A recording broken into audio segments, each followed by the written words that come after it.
Então, o meu desafio ali foi trazer para a empresa uma área que atendesse tanto os nossos parceiros de negócio, os nossos stakeholders, quanto a satisfação dos funcionários, quanto o mercado em si, né?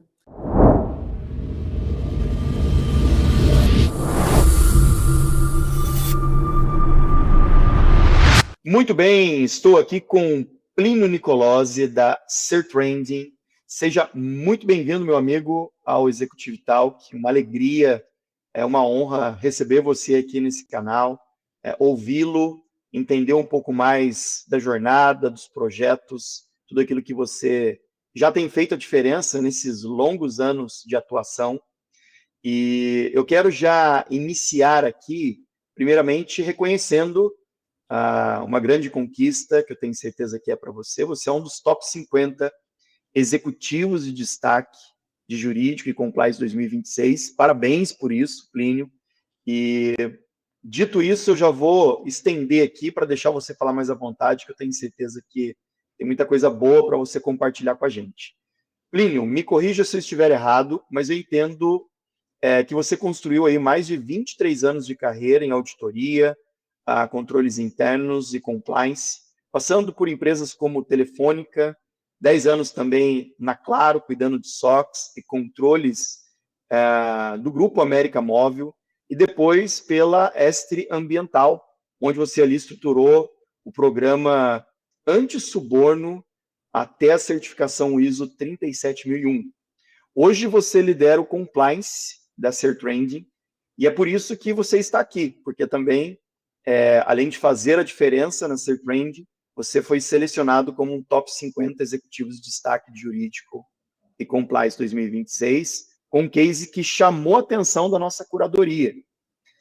E dentro disso, você conduziu na própria Certrending essa certificação também, da ISO 37001, e teve uma grande conquista, né, que é o selo Proética da CGU, no intervalo aí de 12 meses, uma operação de comércio exterior. Dito isso, o que você enxerga de mais inovador ou pioneiro no que você conduziu? Bom, tudo isso e mais um pouco para você compartilhar com a gente. Bom, antes de mais nada, eu agradeço, Ricardo, pelo convite de estar participando aqui do Executive Talk. Foi uma honra ser reconhecido aí pelo Top 50, né? E, bom, sobre a sua pergunta, né, a questão da inovação, né? Eu acredito que o pioneirismo, ele parte muito de uma iniciativa de melhoria, né, de melhoria contínua. Acredito que dentro do compliance, as questões devem ser muito pautadas no princípio de análise estratégica. Você deve agregar valor, né? O compliance officer não pode ser simplesmente um ticador de checklist, conforme, não conforme, né? Então, o mais importante no momento de inovar é você conhecer o seu negócio, você mapear o perfil da sua empresa, conhecer os processos e para cada processo você montar uma matriz de risco onde você determina o que tem de forte, o que tem de risco, e para cada item você conhecer, trazer contigo a diretoria, né? Um dos primeiros requisitos aí de um programa de compliance é o apoio da alta administração. Isso está no manual da CGU, isso está nas melhores práticas de mercado. Então, você tem que conhecer o negócio, ver onde tem o risco e transformar aquilo, agregar valor. Então, a minha trajetória, como você bem disse, né? Barbinha branca aqui, os cabelos quase... Muita maturidade aí, muita maturidade. Maturidade, né? Eu comecei na KPMG, uma Big Four, e lá eu aprendi sobre finanças, contabilidade, e tinha uma parte ali que era a parte de controles internos, né? Onde aperfeiçoa os processos, você mapeia, faz os walkthroughs, né? Vê os documentos, de onde eles vieram, para onde vão, e sempre procurando melhorar o processo, agregar o negócio. E ao longo do tempo foi amadurecendo, passei no grupo Saint-Gobain, que eram diversas holdings, aí fui para telefonia, Uhum. Telesp, Telefônica, né? Cheguei a Claro, Claro eu fiquei por 10 anos lá, onde eu plantei a SOX. A SOX é a Sarbanes-Oxley, né? Uma lei americana que serviu muito para garantir, também sempre com esse viés de mapeamento de riscos, né? Garantir que os números que estão colocados, né, estão lançados ali nos balanços, nas demonstrações financeiras, são números fidedignos, né? Depois de diversos escândalos que ocorreram ali com grandes empresas, Arrow e outras, né? Envolveu algumas, Arthur Andersen, algumas empresas até de auditoria na época, né? Que não detectaram que haviam números, balanços que não condiziam com a realidade. E aquilo Uhum. gerou uma insegurança. Você sabe que na bolsa de valores, nos mercados financeiros, a segurança é tudo, né? O É isso aí. investidor quer saber se aquele número ali é condizente, ele é exato, ele é preciso, né? Ele é... Aliás, um detalhe interessante, que nos bastidores eu estava conversando com o Plínio, para quem está aí nos acompanhando, o Plínio não é só um Chief Compliance Officer, um grande executivo, é um professor também, porque ele estava dando uma aula aqui sobre SOX, sobre o acontecimento. Acho que a experiência, a jornada fez, né, e continua fazendo com que o Plínio explique coisas complexas como se fosse a coisa mais simples, né, Plínio? Mas um adendo aí e, naturalmente, um parabéns pela facilidade como você conduz tudo isso, e que é muito complexo, né? Mas eu acho que conseguir também simplificar é um fator importante. Exatamente. Eu gosto muito do Cortella, ele fala muito assim, né? Eu fui Ele assistir é uma uma... palestra de compliance do Cortella, Olha e aí, só, e aí ele foi falar na LEC, né, tal, a palestra, mas para a gente deixar todo mundo na mesma página, vamos definir o que é compliance. Bom, compliance você poderia dizer que vem da palavra to comply, um verbo em inglês, que significa em conformidade com as leis, normas, procedimentos. Aí ele vira e fala assim: não, mas eu vou falar do meu jeito de Bauru, o meu jeito simples. Compliance é nos conformes. Se tiver conformes, está compliance, não é isso? É isso que quis exatamente. dizer, do jeito mais simples possível com quem a gente está comunicando, né? A gente tem que adaptar também a linguagem ao público, porque não adianta nada você falar, Exato. falar, falar e ninguém entender nada, né? Então, eu É gosto isso de, aí. quando possível, tentar simplificar, né? Aproveitando isso, Plínio, você posso dizer que você é um certificador em série, né? E já tem aí muita familiaridade com ISO 37001. E eu acho que dentro dessa perspectiva, trazendo um pouco mais de contexto, né? Eu sei que tem muitos aqui que vivenciaram isso, mas isso não tira o desafio, até mesmo porque você fez isso numa outra companhia, repetiu isso agora. O que uma certificação como a ISO 37001 exige da operação de quem está de fora e talvez não imagina, principalmente passando muito por essa cadeira jurídica, o compliance mesmo, que a gente está aqui explicando a forma simples do Cortella traduzir isso. Fala um pouquinho dessa ótica para a gente. Coloquei você como certificador em série, mas é uma verdade. Obrigado, Ricardo. Bom, a ISO 37001 é a ISO de gestão anti-suborno, né? As empresas que se certificaram, é uma ISO mundial, né? A ISO ela tem uma cadeia mundial, ela é reconhecida mundialmente. No Uhum, Brasil, eu tive a oportunidade de trabalhar na época na Estre. Nós fomos a segunda e a terceira empresa, duas empresas do grupo, que conseguiram essa certificação. Essa certificação ela foi muito importante porque na empresa em questão ela tinha uma tentativa, uma necessidade de melhorar a imagem dela, porque ela tinha citações na Lava Jato, né? Uhum. Então, eles resolveram investir no compliance e montaram uma equipe, uma superintendência, exatamente para fortalecer os controles. A empresa participava de licitações, né? Uma empresa de limpeza pública, e para isso Uhum. ela precisava reanimar a imagem da empresa e poder participar das concorrências. E não adiantava dizer que tinha um compliance robusto sem demonstrar, né?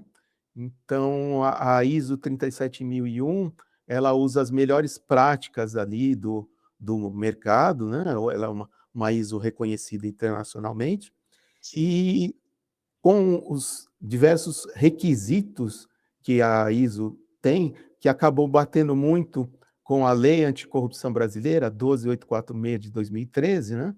Muita coisa em comum, a FCPA, que é a Lei Anticorrupção Americana, você tem também a lei inglesa, né, as principais Uhum. leis mundiais. Essa ISO foi muito ao encontro.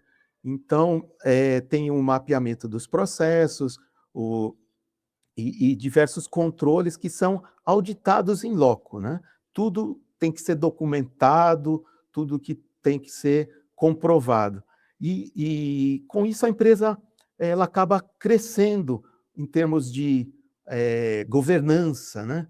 Análise Uhum. de risco, monitoramentos, e acaba ajudando a empresa a crescer. Ela ganha processos, ela ganha políticas, ela ganha qualidade, ela ganha sistemas, ela impacta as pessoas, né? E isso acaba sendo até um ganho para a sociedade, né?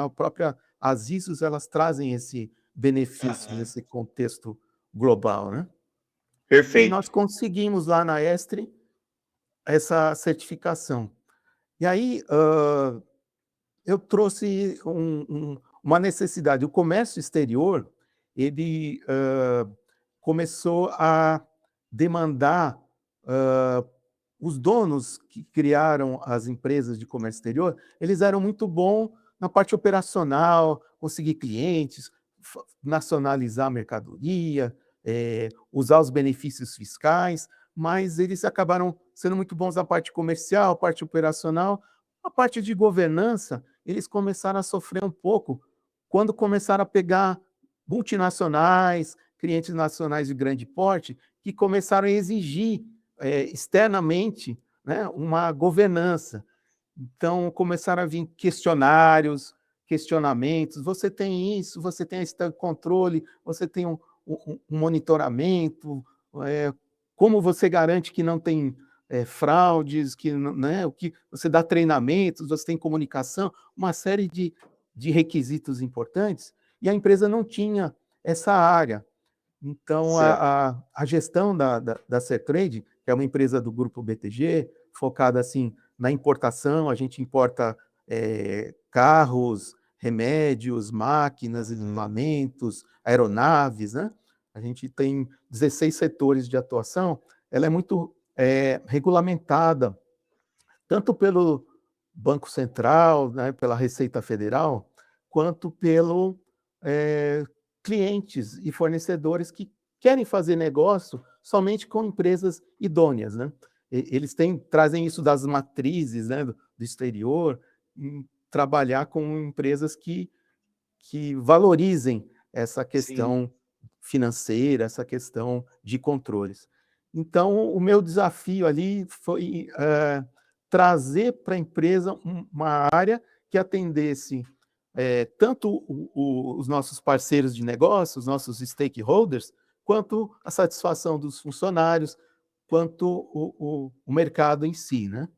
E, então, foi mapear a atividade, que é completamente diferente de uma Sim. indústria, que é completamente diferente de um banco, que é completamente diferente de uma telefonia e de uma empresa de saneamento público como era a Estre. Mas trazer a essência da certificação para cá, porque eu precisava responder para os nossos parceiros de negócio que o nosso compliance era robusto, sem ser por base da minha palavra. O compliance é bom? Fazia. Sim, nós temos. Não, aí eu contratei uma empresa certificadora internacional, que ela é acreditada pelo Inmetro, né, QMS, e essa empresa, ela veio aqui e levantou todos os processos, mas começou ali o desafio. A área é nova, eu não tenho ainda, vamos implantar isso. Aí convenci os diretores, ia trabalhando na cultura, porque você precisa ter uma cultura de integridade, né? Sim. Isso não acontece do dia a dia. Então, quando eu senti que a empresa estava madura, depois de 2 anos ali, plantando cultura, eu falei: agora eu acho que eu já posso me submeter. Aí você contrata uma auditoria interna, eles veem os gaps: "Olha, isso aqui você precisa melhorar, isso aqui está bom, investe um pouco mais naquilo, né? Vamos fazer uma reunião ali de análise crítica do programa, vamos colocar o conselho, o comitê", e a gente foi aperfeiçoando e tivemos a felicidade de conseguir ali a trazer essa ISO 37001 internamente também para cá, o que foi uma grande conquista para todos Com os certeza. funcionários, para todo mundo, né. Então foi Muito assim bom. que começou aí essa questão de inovação aí, de pioneirismo no setor. A gente é a única empresa de comércio exterior, de trading, que tem essa certificação da ISO 37001. Que legal, Plínio. Parabéns. Naturalmente, eu sei que isso tem muito a ver com a sua jornada. Então, eu acho que é inspirador para outros colegas que estão ouvindo também da área, ver esse pioneirismo e essa capacidade que uma jornada pode impactar, né? Uma companhia do tamanho da grandeza da BTG, tendo a Sertrend atuando nesse grupo e você fazendo essa diferença aí. Olhando para esse cenário, né, anti-suborno, tem um outro tema que talvez tenha o mesmo nível de sensibilidade quando a gente fala de inteligência artificial. A inteligência artificial hoje é presente, né? Ela é transversal, independente de setor, de área, de nível de maturidade, a inteligência artificial está, de fato, presente e cada vez mais impactando. Em alguns casos, discutindo até em nível de governança. Bom, pensando muito na sua atuação, nesse momento em que muita empresa ela está estruturando governança de IA do zero, na sua visão, o que dessa construção de um programa de integridade se aplica a quem está montando a governança de IA agora? Eu gostaria de dividir essa resposta em 2 partes, né. Certo. A a inteligência artificial, ela é uma realidade e tem que ser usada, mas bem usada, né, usada Uhum. algo que traga valor para a companhia. Na parte seria a parte de detecção. Você tem que ter mecanismos que ajudem a companhia a prevenir de acontecimentos exteriores, por exemplo, um cyberataque. Se você o cyberatacante, né, o criminoso, ele pode um hacker, ele Uhum. pode impactar o seu negócio e a imagem da empresa de uma maneira muito forte, muito decisiva, mexendo, roubar dados, pedir sequestro. A gente tem visto aí grandes empresas sofrendo isso, e eles usam muito a inteligência artificial para conseguir isso, né. Então, nós temos que fortalecer essa questão usando a inteligência artificial para combater a inteligência artificial. Você tem que ter controles de acesso, controles de backup, de restore, gestão de crise, comitê de crise, usar a inteligência artificial para prevenir a empresa de sofrer esses vieses todos aí, né. Uhum. E, tem a outra questão da inteligência artificial, que é da operação em si. Você tem que acabar usando aí a inteligência artificial muito na questão de coibir que o seu processo fique lento, que ele fique incapaz, usando de metodologias. Então, eu tenho dentro do programa de compliance uma análise dos meus fornecedores, para eu não trabalhar com fornecedores que sejam problemas de lavagem de dinheiro, mão de obra escrava, mão de obra infantil, esse tipo de situação adversa, né? Então, para isso, eu tenho que ter um sistema que use a inteligência artificial. Então, ela vai consultar fontes públicas, Receita Federal, todos para fazer essa pesquisa e te dar uma garantia que você está trabalhando com empresas idôneas, né? Eu E no vejo caso você isso. fala disso no sentido de acelerar essa busca e essa pesquisa, né?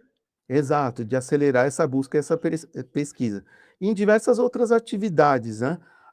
Às vezes você precisa conhecer muito de uma legislação e vai demorar horas para conseguir aquilo. Se você fizer um bom prompt, é importante também que você tenha um sistema seguro para você mexer com a inteligência artificial. Eu já vi casos de empresas que estão lá, vou usar o chat GPT, vou colocar lá o meu faturamento para gerar cálculos, para otimizar horas, só que às vezes não percebe que você está alimentando com informações confidenciais, informações sigilosas, que não devem ser jogadas lá. Então, vale a pena o investimento de você criar uma inteligência artificial interna da empresa, onde aí sim você possa colocar com segurança as informações que estão lá para você tratar o número, né? Tratar os dados e gastar mais tempo com algo que agrega valor, com questões estratégicas e não perder tempo para gerar um número, jogar no Excelzinho, uma tabelinha, aí você fez o dia todo e o que você analisou? Quase nada, né? Então, com a inteligência artificial, você começa a raciocinar padrões, alternativas e ver o todo, né? É muito, Legal. muito importante. Eu acho então que o que você traz de aprendizado em programas como 37001, em Tem duas o companhias Proética também, né? diferentes, tem o Proética, exatamente. Me parece que, nesse caso, é muito menos sobre a tecnologia em si, e muito mais sobre o respaldo de todo o impacto, porque uma coisa é fato, né? A gente sabe que a ferramenta em si ela é poderosa para fazer muita coisa, mas como lidar, né, com possíveis situações que podem vir a acontecer, como você falou, né, de informações públicas, onde eu vou colocar uma planilha, onde eu vou colocar um documento sigiloso. Então, são cuidados e decisões. Claro que hoje, no mundo cada vez mais ágil, não estamos falando aqui também de travar avanços, mas de ter respaldos mínimos que levam em conta e se? O famoso e se? E sim, Eu tenho exato. famoso para isso. Eu gosto muito do e se e o que garante que. É, Usar o que garante que isso não vai acontecer. É aí que a gente tem que trabalhar para mitigar um risco. Você tem o risco, mas e se acontecer tal coisa? Descobrir o risco. O que garante que isso não vai acontecer? Aí você coloca um controle ali para estar mitigando esse risco, né? E com a perfeito. inteligência Plínio, artificial é nessa linha também. sim. Plínio, para fechar nosso papo aqui, daria para ficar muito mais tempo, mas a nossa proposta aqui é ser um bate-papo mais objetivo, né?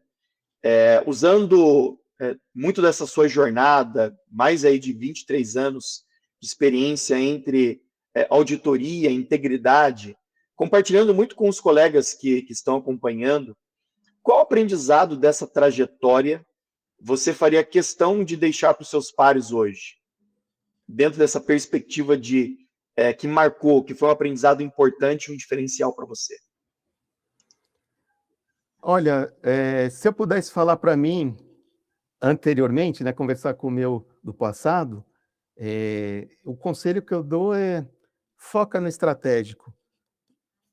Menos operacional, ver aquilo que agrega valor, aquilo que é ágil, aquilo que vai trazer um benefício para o processo, se comunique bem, faça a coisa acontecer, porque o problema muitas vezes que o compliance officer ele estuda, é técnico, mas ele não consegue convencer a alta direção da importância, apontar aquele risco como estratégico que a gente vai ajudar o negócio, sair do operacional, se comunicar é fundamental e mapeamento de risco. A palavra mágica é mapeou o risco, gera um plano de ação, monitora e convence, comunica as pessoas que aquilo vale a pena, né? E depois é só mostrar os ganhos. Aí é a parte É mais isso aí. gostosa. E parece que você compartilhou isso no início da conversa, justamente, parece que aqui na experiência da Certrend você trouxe justamente uma estrutura base, você falou que ao longo de 2 anos você foi entendendo o melhor momento para chegar com a proposta de implantação, ou seja, você foi estratégico, teve paciência, preparou o terreno para aí sim trazer uma execução que você poderia garantir o sucesso e o resultado que você acabou de apontar, né? Perfeito. Outra palavra muito forte é resiliência, né? Uhum.